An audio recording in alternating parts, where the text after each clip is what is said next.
আপনাদের মাথায় চুল আছে না নাই? আছে জি আছে আমার রাসূলের মাথায়। ছিল এবার জিজ্ঞেস করতেছে আল্লাহর মাথার চুল আছে তো?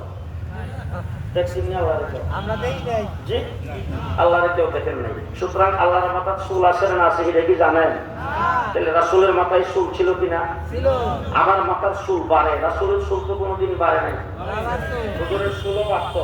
জি তাহলে এবার হুজুর কি চুল কাটছে না চুল লম্বা করে রাখছে? রাখছে জি রাখছে ফাত্তাবিউনি।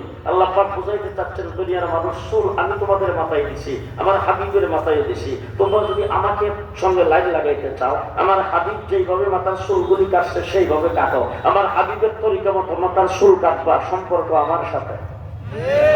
সম্পর্ক কার সাথে? আজকে মাহফিল আগমন করেছেন, এখান থেকে উঠতে রাস্তা দিয়ে হাইটা যাইবেন, যাওয়ার সময় যদি খালি মনে মনে নিয়ত করেন রাস্তার ডাইন সাইডে দিয়ে হাঁটা আমার নবীর দেওয়া সিস্টেম, এই সিস্টেম অনুযায়ী আমি রাস্তা দিয়ে হাইটা যাব।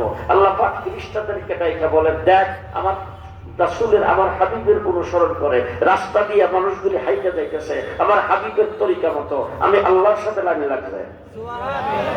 হাঁটবেন নবীর তরিকায়, লাইন লাগবে কার সাথে? খাইবেন নবীর তরিকায়, লাইন লাগবে কার সাথে? ঘুমাইবেন নবীর তরিকায়, লাইন লাগবে কার সাথে? আল্লাহর সাথে। আপনি গোসল করবেন নবীর তরিকায়, লাইন লাগবে কার সাথে? আল্লাহর সাথে। এই জন্য 24 ঘন্টার যত কাজকর্ম আসে সমস্ত কাজকর্ম নবীর দেওয়া সিস্টেমে করবেন। আল্লাহ বলেন, হে আমার খাস বান্দা,